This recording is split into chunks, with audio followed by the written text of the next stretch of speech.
Hasiko gara prentsaurreko azkar batekin, eta gero jakitaldiari dugu aurre. Lehena hitz egiten izango da Garbine Bildun, Berme Batzordeko kidea.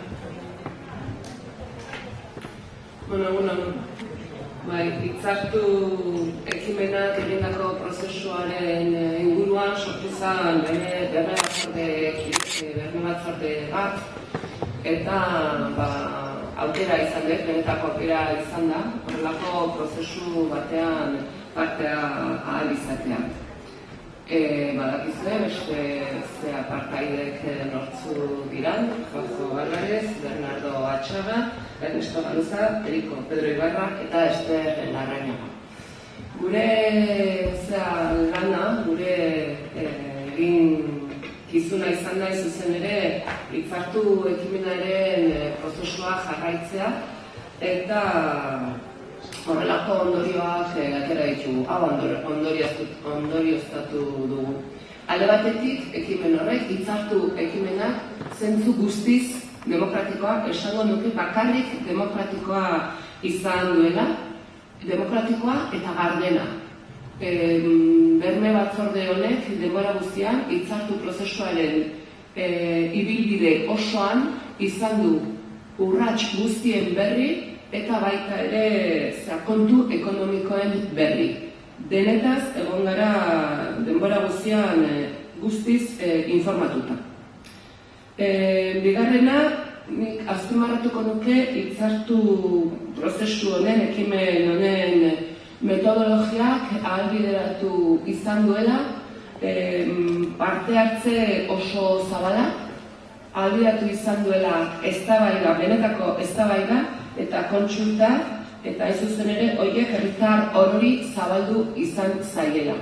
Hori ere egiaztatu ahal izan dugu gure Berme Batzorde honetan. Prozesua bestalde oso interesgarria izan da, hitzartu egindako prozesua, hain zuzen ere 3 ezagutza bildu edo batu edo uztartu dituelako. Batzutan ez da horren erreza edo kasu guztietan ez da horrela ikusten. Eta 3 ezagutza horiek izan dira hain zuzen ere herritarra, bigarrena militantea eta hirugarrena aditua. Guztiz beharrezkoak, ezinbestekoak, izak esango nuke, izan direla 3 ezagutza horiek, gero horietanak biltzeak posibilitatu, ahalbideratu izan duela, ateratako hitzartu prozesuen eta hitzartu ekimenean atera diren ondorioak. Plan honek baita ere, Europak ezarritako metodologia step by step-aren ildotik joan da, eta horrek ere bermatzen du baita ere seriotasuna, eta nolabait esango nuke gero emaitza horiek, ondorio horiek benetan gauzatu ahal izango direla. Azpimarratu nahi nuke baita ere, gure parte hartzea izan dela, noski parte hartze zintzoa, egongo nik esatea, baina zintzoa izan da, batere alderdik eriarik gabe, alderdi guztietatik urrun egon gara, ez da izan inolako, ez gara baldintzatuta egon, ez gu eta ez da gure ondorioak ere. Ez da, baita ere esan behar dut, hitzartu ekimenaren ondorioak ez dira inolaz ere baldintzatuta egon. Eta horiek dira guk ikusitako tasun guztiak, prozesu honetan, tasun asko izan ditu, alde batetik esan zentzu demokratikoa, gardentasuna, metodologia eta parte hartze zabala eta anitza, eta hori guztia dela eta gu ausartzen gara, benetan guztiz derrigorrezkoa ikusten dugulako, hitzartu ekimen hau aztertzea erakundeetan, eta horretarako deialdia luzatzen digu Batzar Nagusietako presidenteari, Batzar Nagusietako talde politiko guztiei, eta baita ere foru aldun nagusiari, azter dezaten, bil daitezen hitzartu ekimenaren ordezkariekin, eta benetan eman diezaioten, denon artean, irtenbide demokratikoa eta zentzuzkoa daukagun arazoari. Dakizutenez, geroxeago planaren nondik norakoak zehatzago esplikatuko ditut. Bakarrikan aurreratu nahi nizuen lanaren garapena oso metodikoa izan dela. Aztertu diala sakonki datuak, gaur egungo argazkia, gaur egungo Gipuzkoako hondakinen erradiografia egin dugu eta argazki horrekin modelizatu dugu gaurko egoera eta etorkizunean etorriko dana. Kontutan hartuta, ekonomia zirkularraren irizpide berriak eta gaur hondakinen kudeaketaren inguruan dagoen egoera orokorra Gipuzkoan. Guk irtenbide bat bilatzen saiatu geha. Irtenbide horren barruan edo funtsean elementu esanguratsuenak izango lirateke azpiegituren garapen realista bat. Azpiegitura horien planteamenduan batetik eukiko dugu, kontutan hartu dugu noski, gaur Zubietan martxan dauden obrak, martxan dagoen proiektua, eta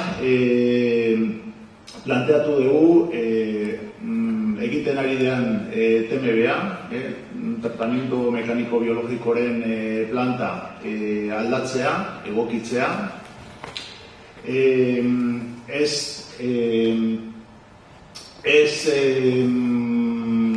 materiala lehortzeko, sekatzeko, baizik eta materiala berreskuratzeko eta inbertizatzeko. Hau da, bioestabilizatu eta biltegi batera estabilizatuta bidaltzeko. Biltegi horren mota, olako biltegiak badaude, adibidez Alemanian, hori da eredu bat, adibide bat, DK2 biltegiak, alemanikoak. Eta gero azkenik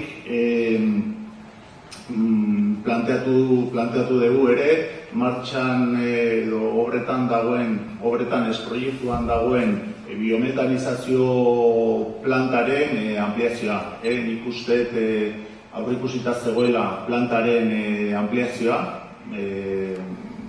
uste dut horrela dela, baina ampliazio hori burutu beharko da. Hala ere, hemendikan pixkatera, gero, zehaztasun gehiago emango ditugu. Guraso bezala, ondorio batzuk nahi ditugu publiko egin, hau dena entzun ondoren. Alde batetikan, lehenengo ondorioa litzateke, edozein irtera, hondakinen gaian, eta ingurumen gaietan orokorrean, ezin da lokalismoetan oinarritu, baizik eta ikuspegi zabal batetikan, eta gure kasuan, Euskal Herriak ematen digu, esparroneko zabala, edo euroregioa, egun esparru zabala, eta hor, denen artean erresago eta era efizienteagoan konpondu daitezke arazoak. Bigarren aldetik, gure ekimena ez da gurea. Gure ekimena da gizarteak adierazitako kezkak, ondorioak jaso egingo dituen proposamen bada. Hirugarren aldetik ere izan dugu gure proposamena errealista dela. Errealitatea onartzen du ezinbestekoa dalako. Antonek aipatu du, zuen plan berri honetan, TMBA aldaketaren batzuk egiteko asmoa eta biometanizazio prozesuan aldaketa egiteko asmoa. Zakit horrek aldaketa bekin nahiko alitzateken errauskailua atzera botatzeko, jakindaia ekainean ja epe hori markatuta dagoela inauguraziorako. Zakit garaiz dagoen oraindik ere gizartea atzera botatzeko errauskailuaren plana ez, zuek aipatu duzu baita ere, urte honetan Espainiar Estatuan 4 bat edo atzera bota edo anulatu egin direla. Ez dakit oraindik ere errauskailua bertan bera uzteko aukera dagoen edo. Vale. Gero, horretaz hitz egingo da, baina, bueno, nabari banzu, ja komentatzen dugu. Esan dagoenean sobre koste zero, esan nahi du, egin den erraustegia ordaintzen da. 240 milioi horiek, gaur bertan, bihar bertan, gelditzen baldin badia obra, aurreztuko diegu Gipuzkoako arkei, edo dirukutxei, diru gehiago. Baina bukatzen baldin badia obrak ere, gure planak aurreikusten du ordaintzea. Eta prezio horretan, guk esaten dugunean, gain koste edo gain kostea ez duela aukiko, sartzen da ordaintzea. Gure proposamenak esaten duena da, gelditzea ja, ez bada gelditzen ordainduko dugu, ez da zer gertatzen. Eta posiblea da, gaur egun, egun hauetan, esku aldatze edo egingo da Basordaseko kalan Lemoizeko zentralarena. Handaukago beste abide bat handago eginda, ez zan erabili, ordaindu dugu, eta posi gaude edo ez. Ordaindu eta erabili gabe gutxi. Bai.